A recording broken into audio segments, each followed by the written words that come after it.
This machine is known as the slicer. To operate it, you must first plug it in. Again, anytime you're cleaning a piece of equipment, you always want to make sure you unplug it from its power source so that you don't accidentally electrocute yourself or the machine does not accidentally turn on. In order to turn on this slicer, a couple things have to take place. Number one, the tray here has to be all the way forward towards you. There is a dial here that is labeled 0 through 50. This does not indicate anything but assigning a number to a thickness of slice. The numbers do not represent how many slices you want. Again, it's just to represent a thickness of slices. A lot of times your recipe will say slice your product on number 25. Very simply set it to 25.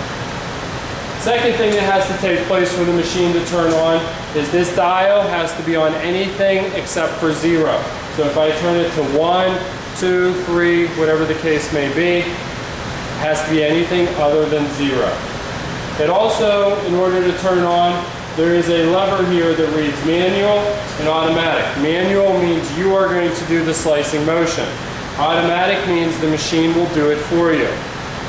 You must have this lever in the down position or the manual position.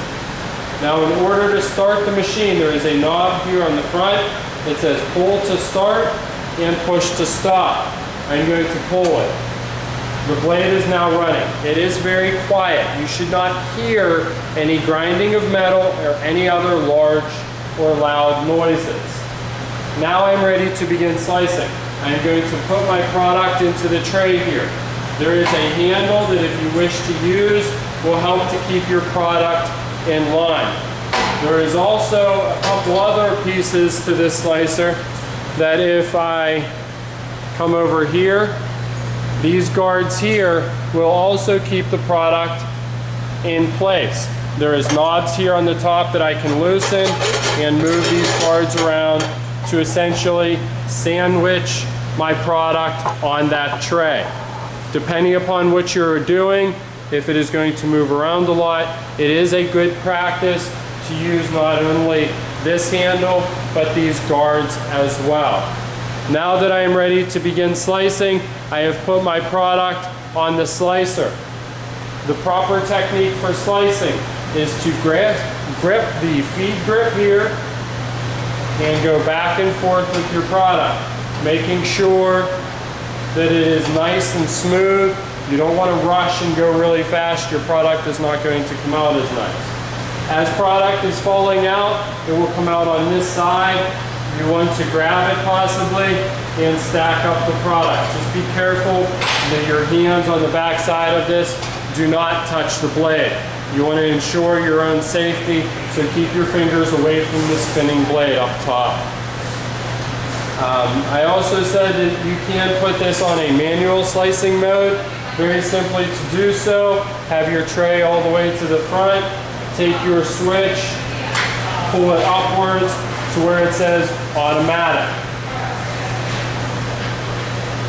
If the machine does not catch itself, you might need to inch it forward a little bit and it will begin slicing. Again, you might want to stand here and catch your product as it is sliced and stack it up neatly so the product does not become broken or destroyed. This is on a slow speed right now. I can adjust the speed by turning this knob and it will make the slicer go faster. Again, you don't want to slice it so fast that you can't keep up with catching it. If you can keep up with this speed, that's great. If not, slow it down a little bit. Once you are ready to stop the machine and turn it off, you have to take it out of the automatic mode. And then the easiest way to turn it off is just to turn that dial back to 0. You want to make sure you wait until the blade stops moving before you begin disassembling the machine. There are only 3 parts that we are going to remove from the slicer, and they will all go through the dishwasher. The first of which is the tray here. On the back side of the tray, you will see a knob that I'm going to turn. It does not come off of this tray. very simply turn this. It will become loose. Now I am ready to remove the tray. This tray will tilt back very easily. Okay? If you don't have it all the way in the forward position, by trying to tilt this, it is not going to. So you must pull the tray to the front and then lean it backwards. At this point, it is ready to be removed, and very simply just pick up and it will come off. The other part you need to clean is the blade cover. In order to remove that, there is a spring-loaded nut here at the top. Turn it, pull outward, and lift off, and the blade cover will come off. On the back side of the machine, there is one part that needs to be removed. It is this plastic piece that protects the back of the blade. To remove it, grip underneath and give it a nice little tug, and it'll come right off. Again, the parts that I just removed will be run through the dishwasher to be cleaned. When you're ready to clean the machine, we are going to get our red cleaning buckets in a towel, fill the bucket up with some detergent from the pot sinks, and wipe down every part of the machine. You will have to get back behind the blade, the tray, coming around to the other side, wipe this tray off, and also the blade. Be aware that the blade is very sharp. You want to keep your fingers away from it. Although there is guards to prevent you from cutting yourself on the blade, it is still possible. So you want to be careful. Make sure you have a towel in your hand. Do not touch the blade itself. Once all the parts are clean, we are ready to reassemble the slicer. To put this plastic piece on the back, there is a little clip here that is going to go over a protruding piece of plastic in the back. And you will hear a clicking sound, indicating that it has been placed back on the slicer.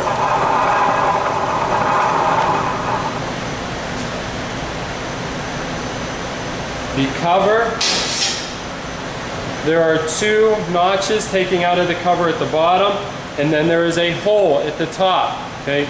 You want to make sure that you align those on the pegs that are on the slicing unit itself.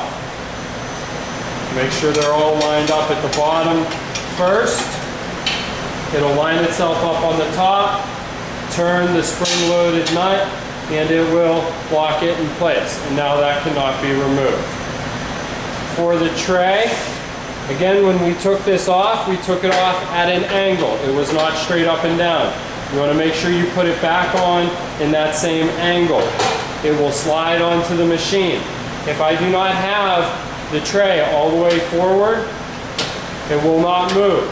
So make sure you keep it to the front. Lean the tray forward so it is in position, and then reattach it with the knob here. Again, this does not need to be super tight, just so that it is snug. If there is any soil, debris, contaminants around the counter, you can also, or need to also, wipe down the counter. Another nice feature that this has is this handle that is on the counter. Very often when you are slicing, you will have small portions of food being thrown away because of the spinning of the blade. In order to properly clean under this, because it is a very heavy piece of equipment, they have this knob here where if you lift up, it will lock the slicer in at an angle, so you can then get your hand under the slicer. When you put this knob up, please make sure that it is all the way locked in the up position. If it is straight up and down, there is a good chance that the slicer will fall onto your hand. So make sure you push it all the way back so it is in an angle and the wheel in the slicer is locked into position. When you are done, pull back on the lever gently, do not let it slam, and put the slicer back down.